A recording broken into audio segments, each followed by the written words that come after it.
Chapter 18, Kai. Dear Frog, we're all sitting in a square room. We are not free to leave. Yeah, I just said that. Every time I think about what Mom and Dad are going to say when they get this call, I want to disappear. I'm writing in my journal, trying not to stress. Let me tell you what happened. So back at the bridge, I got the girls to agree this was a bad idea and we need to go. We packed up real quick and started walking back to the shelter. Sharon dug in the bottom of her backpack to pull out a cell phone. I screeched, "Cell phone? You had a cell phone this whole time?" And she snapped, "I'm not stupid enough to pull it out in front of everyone. I'd get stolen."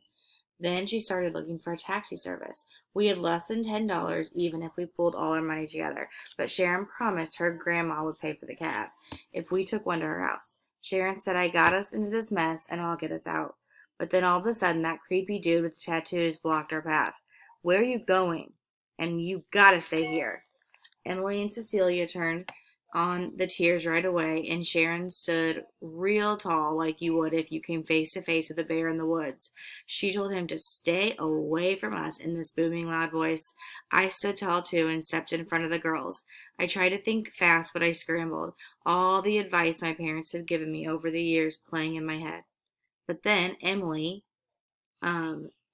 pulled out this knife, and it was a knife, like a huge gleaming blade that looked like it could gut a guy in seconds, and that did the trick. He backed up 2 seconds and kept saying, "Stay here, kids, you gotta stay here." All of a sudden, these bright lights blinded us, and it was the cops. And I thought, here we go. What's the police gonna think we're doing down here? And with Emily holding a knife, I remembered the talk my parents gave me about snap judgments. I kept totally quiet and still made sure to keep my hands in clear sight at all times. The cops made Emily drop the knife, and Cecilia was wailing like someone died. And we had to stay super still until they decided we weren't criminals and wrapped us in blankets and sat down to talk. When the cops came, all tough and gruff and looking uncomfortable in their too tight uniforms, they strapped us in the back seats of their cruisers like true criminals. Kai and Emily in one car, me and Cecilia in the other. Now we're trapped in one of those rooms with the double-sided mirrors. I wonder for a moment whether it is a crime to impersonate a homeless person. If you commit a crime, but don't know you're committing it, are you still busted? Emily, dear Hope, the police officer said our parents are on the way, but in the meantime they keep coming back in and trying to scare us so we'll never do something this stupid again. The first time they showed us this website that lists all the people who've been in trouble in the city. Scary. The second time they brought in the photos of all the missing and exploited kids in our state. Scary. The third time they reminded us that some of our parents discovered we were missing 5 hours ago, that for 5 hours they thought we'd been stolen, hurt, or killed. I couldn't stand hearing anymore. I spoke up and told the police officer that none of us would ever do something this stupid again, and we were just trying to research, and it was like to be homeless for a social issues assignment. The police officer's eyes sprang up. "This was for an assignment?" he asked so barky. "What school do you go to, and who is your teacher?" Oops. So unlucky. Emily. Sharon, Cecilia has been crying for an hour, nonstop, not just a little. She's crying an ocean. Her whole face has puffed up. I pat her knee and marinate in guilt. This was my idea.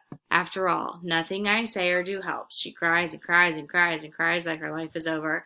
Except for Cecilia's raggedy gasps and whimpers, everyone else is silent. They all must hate me. I wish this horrible idea had never entered into my stupid head. Dear Frog, on the way home from the police station, it started to pour. The rain hit the roof of our car, and it was so loud I felt like the sky was angry with us. I can't make myself write down what my parents said on the way home. I've let them down big time. There's nothing worse than seeing disappointment in my mom's face.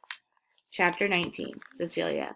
Hola, abuelito. I am home now in the bathroom. My head aches from all the crying. Mommy didn't enter 1 foot into the police station. She couldn't. She wouldn't. Instead, she sent our neighbor, Senor Garcia, who's a citizen. La Migra can't take her in. I'm sure the police are suspicious. They must wonder why my mother didn't pick me up. What if they report us? My family will be ripped into pieces. This is terrible. I like the United States, but I won't stay here without Mommy. My home is where Mommy is, not the country where I was born. I appreciate all Mommy's sacrifices to get me here, but no joke, I will leave this place in a second. The world is crying with me. It has not stopped raining. Words to practice. No words. I'm ripping this to shreds. Besos y abrazos, Cecilia. Emily, status, dear Hope, I am in trouble, huge trouble. Mom did not speak to me the whole way home. She drove with her hands tight on the wheel, jerking it left and right to change lanes. Her knuckles turned white and her jaw was set like it was made of cement. When we got home, she slammed the car door shut, leaving me to sit in the car. Now I'm staring at the headrest of the front seat and trying to decide whether to go in. I have never seen her this mad. Love and luck. I need you bad, Emily. Kai, dear Frog, my parents are unhappy that I made such a poor decision. My brother Thomas looked at me sideways and said he thought I was smarter than that.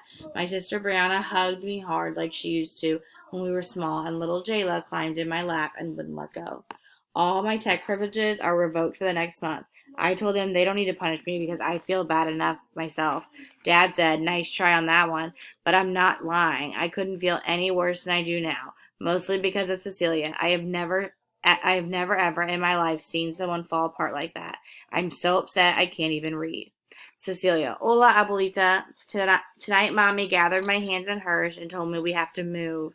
At first, I said, but Mommy. Only then I stopped. I know she's right. We can't take a chance. We've moved many times before. I hate it. A new start, a new school, and just when I was making friends. I miss Emily, Sharon, and Kai already so much that I ache.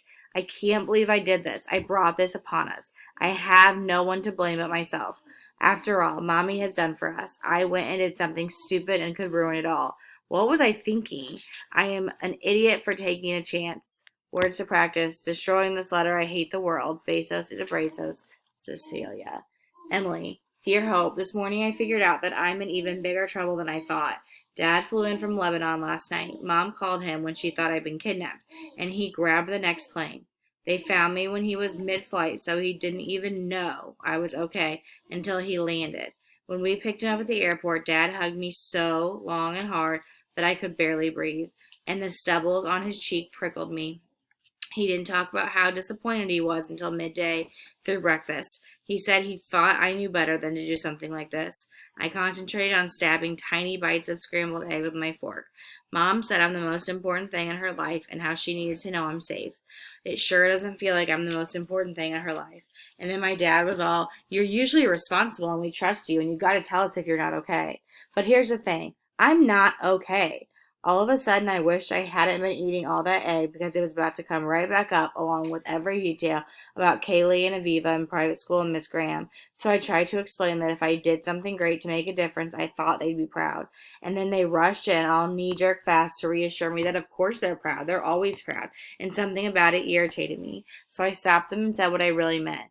That I thought Dad would make more time for me and Mom would go back to being her regular self the way she was before they got divorced. Then they were totally quiet. My dad shook a salt snowstorm all over his food before he even realized. I think they heard me. I hope they heard me. That was the strangest lecture I've ever had. I went out to eat, somehow got both my parents at the same table for an hour without killing each other, and kind of told them off. Bizarre. Love and luck, Emily.